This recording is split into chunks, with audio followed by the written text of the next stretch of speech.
March 1922. A remote farmstead in Germany known as Hinterkaifeck. A family of 6 lived here, completely isolated from the rest of the world.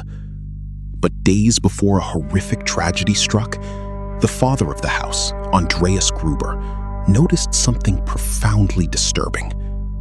He found strange footprints in the deep snow. They led from the dark forest straight to his property, but there were no footprints leading back out. That wasn't all.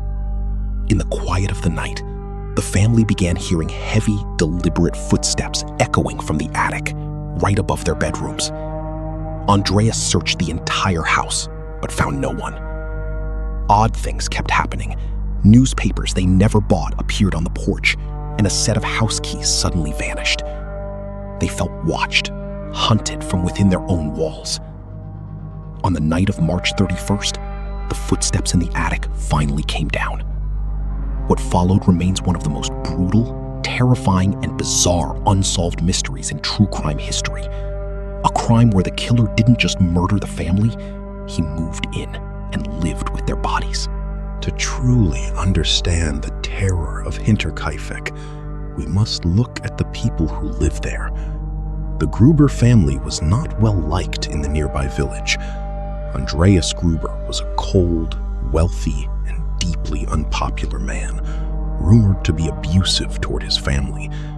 He lived with his wife Cecilia, their widowed daughter Victoria, and Victoria's 2 young children, 7-year-old Cecilia and 2-year-old Joseph.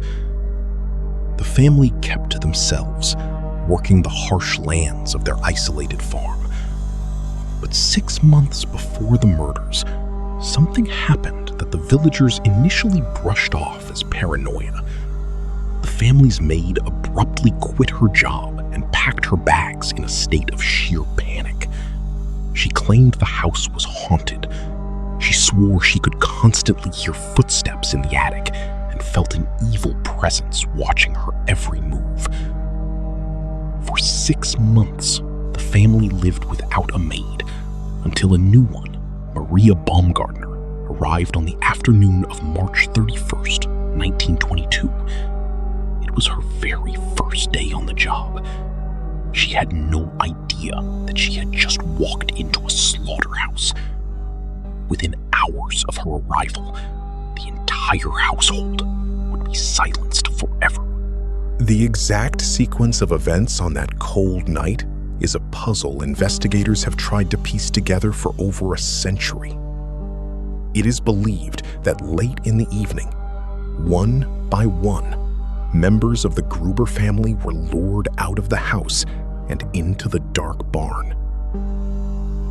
Perhaps they heard a strange noise from the livestock, or maybe they heard a whisper in the dark. The elderly wife, Cecilia, was the first to enter the barn. Waiting in the shadows was an intruder, armed with a pickaxe-like farming tool known as a mattock. With brutal precision, the killer struck her down. Next came the daughter, Victoria, searching for her mother. She met the same gruesome fate. Then, the old man, Andreas, followed by his 7-year-old granddaughter, little Cecilia. 4 bodies now lay stacked in the blood-stained straw of the barn. But the killer wasn't done. He calmly walked out of the barn and entered the main house. He walked into the maid's quarters where Maria Baumgartner was unpacking her things and took her life before she could even cry out. Finally, the killer walked into Victoria's bedroom, where 2-year-old Joseph was sleeping peacefully in his crib. The monster showed no mercy. The entire lineage of the Hinterkaifeck farm was wiped out in a single night. If the murders themselves were not horrifying enough, what happened next defies all human logic. The crime was not discovered the next morning. In fact, days passed, and the village had no idea that the entire Gruber family was dead. During those days, neighbors noticed smoke consistently rising from the chimney of the Hinterkaifeck farmhouse. Someone was keeping the fireplace burning against the winter cold. Even stranger, when the mailman came by, he noticed that the dog was tied up outside, but someone had been feeding the cattle and milking the cows. Neighbors even saw a strange light moving inside the house at night. The terrifying reality began to set in.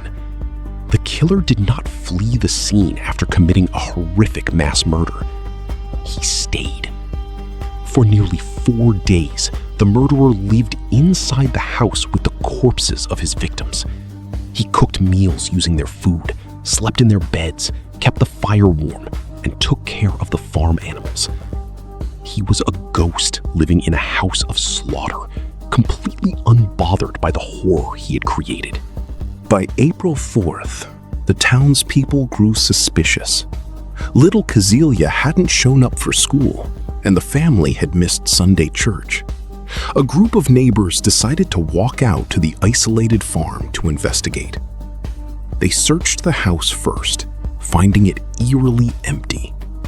But when they stepped into the barn, they made a discovery that would haunt the village for generations. Stacked neatly on top of one another, covered in straw, were the bloody bodies of the family. The autopsy revealed a chilling detail.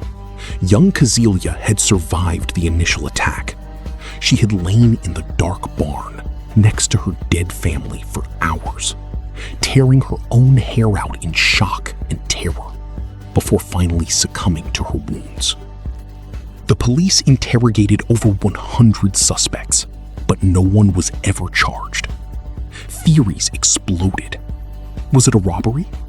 No, because a large amount of gold and cash was left completely untouched on the kitchen table. Was it a crime of passion? Many suspected Victoria's former lover, a man named Lawrence Schlittenbauer, who claimed to be the father of young Joseph. Schlittenbauer was one of the men who discovered the bodies, and witnesses noted he handled the corpses without showing any shock or grief. Yet there was never enough evidence to convict him. Others believed a wandering soldier or a serial killer hiding in the Bavarian woods was responsible.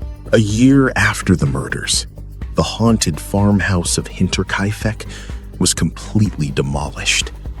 The villagers wanted to erase the stain of that evil night from the earth.